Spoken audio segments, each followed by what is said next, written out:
Good morning all of you. आज हम study करेंगे ट्रिग्नोमेट्री के बारे में।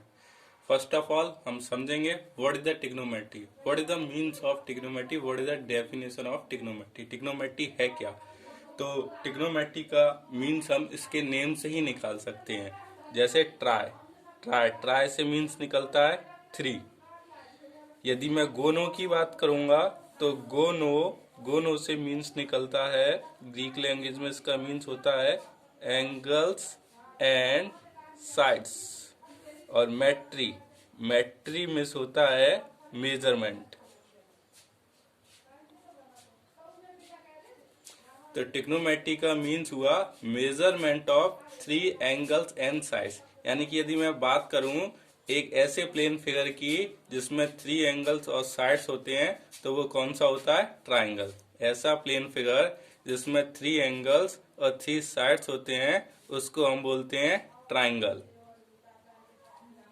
तो यहां से मीन्स निकला measurement of triangle is called the trigonometry. यदि मैं बात करूं, यदि मैं पूछूं what is the means of trigonometry तो आप लोग मुझे बताओगे trigonometry means measurement of triangle. इसके बाद हम डिस्कस करेंगे what is the application of trigonometry. तो ट्रिग्नोमेट्री के यूजेस क्या है, what is the application of trigonometry. तो सपोज दैट हम एग्जांपल लेते हैं कुतुब मीनार का।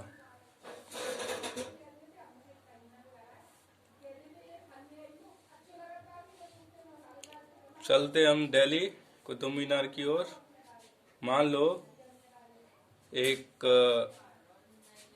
आलोक नाम का लड़का है जो कि कुतुब मीनार देखने गया है दिल्ली, और वो कुतुब मीनार से 10 मीटर की दूरी पर खड़ा हुआ है और इस कुतुब मीनार की पीक को देख रहा है।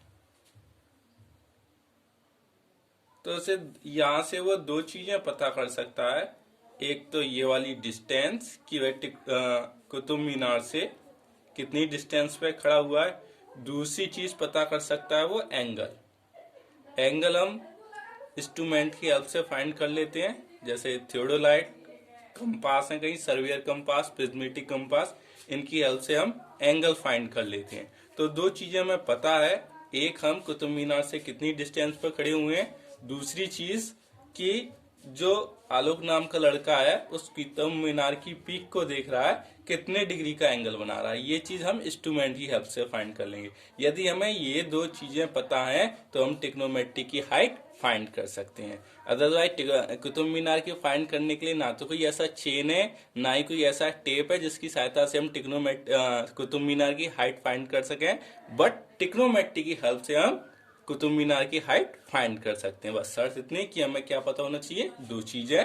एक कि हम कुतुब मीनार से कितनी डिस्टेंस पर खड़े हुए हैं, दूसरा कि जो कुतुब मीनार की पीक है वो उस आलोक नाम के लड़के से, उसकी आई से कितने डिग्री का एंगल बना रही है। तो हम ट्रिग्नोमेट्री की हेल्प से कुतुब मीनार की हाइट फाइंड कर लेंगे।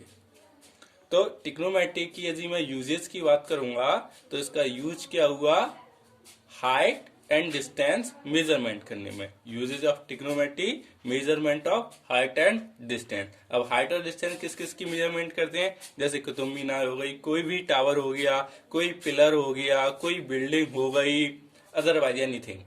और क्या फाइंड कर सकते हैं इसके अलावा, विड्थ ऑफ रोड फाइंड कर सकते हैं, विड्थ ऑफ रिवर फाइंड कर सकते हैं। ये सारी चीजें हम फाइंड कर सकते हैं। ट्रिग्नोमेट्री के यदि हम यूजेस की बात करेंगे तो measurement of height and distance.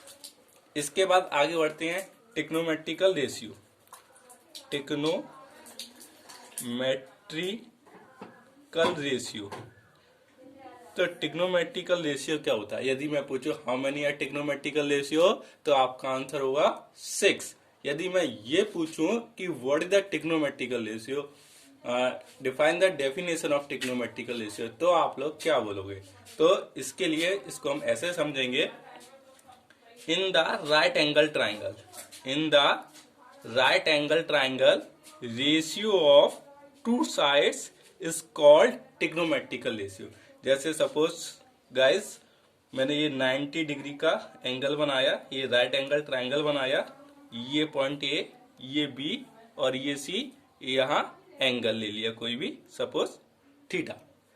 अब यदि मैं इस वाली साइड की बात करूंगा तो आप लोगों को पता है 90 डिग्री के अपोजिट वाली साइड हाइपोटेन्यूज कहलाती है, और जिस साइड पर एंगल बन रहा है उसको हम बेस बोलते हैं, और थीटा के अपोजिट वाली साइड, एंगल के अपोजिट वाली साइड परपेंडिकुलर कहलाती है। तो ट्रिग्नोमेट्रिकल रेशियो की मैंने डेफिनेशन बताई, ratio of two sides in the right angle triangle. समकोण त्रिभुज में किन्हीं भी दो भुजाओं के अनुपात को ट्रिग्नोमेट्रिकल रेशियो कहते हैं। तो मैंने यहां से कोई भी दो साइड्स ले ली, एक ले ली P और एक ले ली H। तो P upon H ratio of two sides, ये क्या कहलाएगा? ये कहलाता है ट्रिग्नोमेट्रिकल रेशियो। और कौन सा? Sine theta. आगे बढ़ते हैं, दूसरी मैंने साइड्स ली बेस और H। तो ratio of two sides in the right angle triangle, तो ये कौन सा ट्रिग्नोमेट्रिकल रेशियो कहलाएगा? Cos theta. इसके बाद अगला आगे बढ़ते हैं, P अपॉन B। तो यहां भी मैंने दो डिफरेंट साइड्स लिए हैं in the right angle triangle में, तो ratio of two sides in the right angle triangle, तो ये कौन सा ट्रिग्नोमेट्रिकल रेशियो कहलाएगा? tan theta. जस्ट इसका हमें अपोजिट कर देना है, जैसे मैंने ले लिया H अपॉन P ले लिया, तो ये क्या कहलाएगा? Cosec theta. इसका मैंने अपोजिट कर दिया H अपॉन B, तो ये क्या कहलाएगा? सेक थीटा कहलाएगा।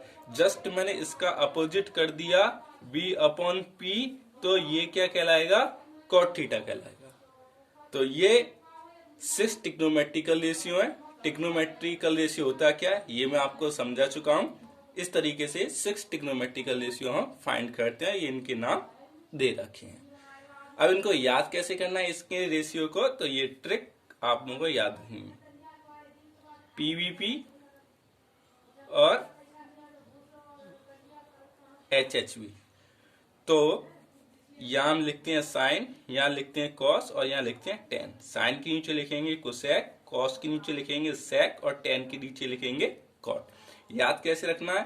पाकिस्तान भूखा प्यासा, हिंदुस्तान हरा भरा। पाकिस्तान भूखा प्यासा, हिंदुस्तान हरा भरा। और भी कई नाम है, आप लोग याद रख सकते हो। पंडित बद्रीनाथ प्रसाद, हर हर बोले, और भी कई तरीके के बने हुए हैं, तो जैसे आप याद रखना चाहो याद रख सकते हैं। जैसे साइन का यदि मैंने साइड रेशियो पूछा आप लोगों से, तो आप लोग बोलोगे P अपॉन H। कॉस का पूछा तो आप लोग बोलोगे B अपॉन H। टेन का पूछा तो आप लोग बोलोगे P अपॉन B। और यदि कोसेक का पूछा तो H अपॉन B, सेक का पूछा H अपॉन B, और कॉट का पूछा P अपॉन B। तो इस तरीके से ये आपका साइड रेशियो वाले फॉर्मूले कंप्लीट हो गए। ये इनको हम साइड रेशियो वाले भी फॉर्मूले बोलते हैं। तो यहाँ आप लोग ब्रैकेट में लिख सकते हो साइड रेशियो फॉर्मूले।